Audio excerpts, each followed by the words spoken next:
I want to show you quickly live pictures of Donald Trump. This is his second rally today, this one in Fort Wayne, Indiana. You see it there. A lot of enthusiasm here, as we've been hearing on all sides. Now, in his first rally today in Ohio, Trump put a big emphasis on immigration. We're building the wall. No, we're building the wall. Don't worry about it. Yep, we've started. We want to do it at one time. Although barbed wire looks like it's going to be very effective, too. So that's a message, but when you look at the facts and you ask voters, immigration, not the biggest issue for many. NBC finds the top issues for most voters right now are still jobs, the economy, change in Washington, and health care. Pre-existing conditions, a major issue. Republicans have often claimed they're trying to protect them, although they voted to repeal them in Obamacare. And Trump's tax plan, of course, has put a lot of the wealthiest Americans in the best positions. Middle-class taxpayers didn't see much of a difference. So how much will Trump's record on the actual domestic issues that voters say matter to them, how much will that matter tomorrow? Let's get into it with Jason Johnson, politics editor for TheRoot.com, and Madison Gesiotto, an attorney and member of the Trump 2020 Campaign Advisory Board. Thanks for both of you for doing this. Glad to be here. Good to be with you, Ari. Madison, briefly, what are the things that middle-class voters have gotten in the last 2 years that you think would make them go red tomorrow?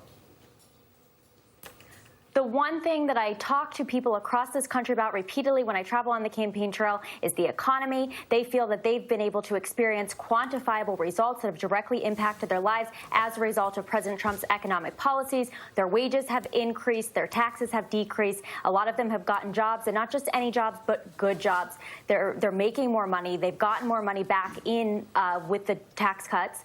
And, I mean, they're really happy about this. This is an identifiable result that they didn't feel that they saw under President Obama or President Bush. Jason?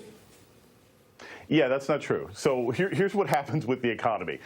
You get credit for dragging us out of a ditch, right? So if you improve the economy, people remember when things are bad, they give you a lot of credit for it. But once the economy has been good for 2 or 3 years in a row, Americans are very selfish. We start saying we built that, we did that, and we don't really credit politicians with it. There is no reason for Donald Trump to be at a 40% approval rating with an economy this good, except for the fact that Americans don't give him or the Republicans in Congress credit for it. So that's not really something that's been helpful. Even the news last week of the job reports has done nothing as far as his approval level, and nothing as far as helping Republicans on the generic ballot. One thing that's interesting, Madison, writ large, is that the deficit now is growing under Trump, although Republicans often ran as saying that was a problem under Obama.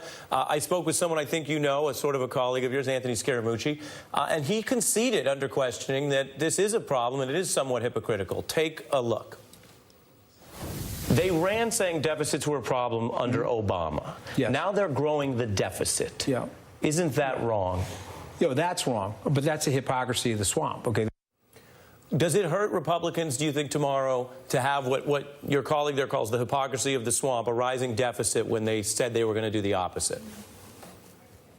I think the rising deficit hurts both parties. People across this country have been sick of Congress, to be quite honest. They're sick of these people that get to Washington, D.C. They promise at the beginning that they're there to work for us, and they get there and they really don't work for us. They don't do what their constituents want a lot of the times, and we don't see the results. People are supportive of the president, primarily going back to what he said on the economy, and there is direct proof that we are to be thanked for a lot of what's happened. Part of that coming from regulations and the unneeded, unnecessary over-regulation that we saw.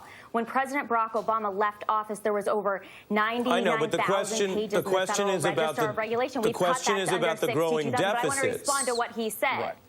And again, I responded to the growing deficit, which I believe both Republicans and Democrats are to blame. And as an American, I'm not happy about it. I think we need to get it down. We need to stop with the overspending. And with what Anthony said, with the swamp in Washington, that's who is to blame for this. This didn't all happen under just President Trump or just President Obama. This has been going on for a long time. Well, they've been taking our money and they've been spending it. Let me get Jason in on the facts. I just want to make sure viewers are getting the facts. You're entitled to your view of that. But the deficit growth up to $700 billion here is under Trump and a Republican Congress. That's the increase since they took over. Jason, go ahead.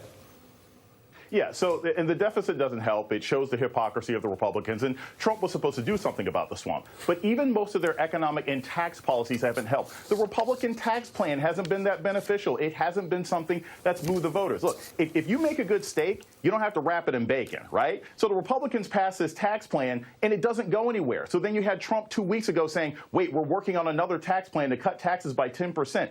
Republican economic policies have not trickled down to the level that have made Americans feel like they want Republicans to continue to run the House. They want someone to check this president. So, look, I mean, again, the great economy, I don't think Trump can receive no credit for it, but Obama gets more of the credit for it, and the Republicans in Congress have not been able to demonstrate that they have a better plan when it comes to the economy, a better plan when it comes to health care, and a better plan when it comes to national security. And that's why they're probably going to lose tomorrow. We're about to go because I have so much in the show tonight, but Madison, I wanted to show you a new statement from Donald Trump, who, of course, ran on repealing Obamacare and the protection for pre-existing conditions. Some folks are changing their tune, maybe because the election is tomorrow. Take a look. We took out the individual mandate, but anything we do, we will put in pre-existing conditions. So if it gets terminated, we will put pre-existing conditions back in. But what if you can't get that done? I'll get it done. I mean, that's part of the deal. I'll get it done. I'm curious, Madison, as a Trump supporter, what you think of the fact that he really has obviously changed his tune going into the midterms. Now he, and he's not the only Republican, but he and other Republicans are pretending they're for protecting pre-existing conditions. Everybody knows, you guys used to brag about it, that they want to repeal all of Obamacare, not some of Obamacare. Well, I think the president can want to repeal Obamacare, but also protect pre-existing conditions. He understands that the way things are right now is not good for Americans. He understands the fact that the individual mandate under Obamacare has not been good for us. It's been expensive, and people don't want that. And so I think we can repeal Obamacare, but we can still protect those that have pre-existing conditions and make sure that we come together as Republicans, as Democrats, and as Americans to make sure that we have a better health care system moving forward. And Jason, final thought? Yeah, you got to walk it like you talk it. And people have heard Republicans talking about repealing the Affordable Care Act for 3 years now. No one believes they're going to change their mind and walk that back come Election Day. Madison, were you expecting Jason to quote Migos? I was. You were. You could feel the quaver. That's exactly what I was expecting, Ari. You could feel it coming. Look, one thing we don't often get enough of is people from different perspectives talking in the same conversation, not separate ones. And you guys have both forcefully argued your views here on Election Eve. People can listen and make up their own minds. I appreciate both of you, Madison and Jason. Thank you so much. Thanks, Ari. Of course, thanks, a lot.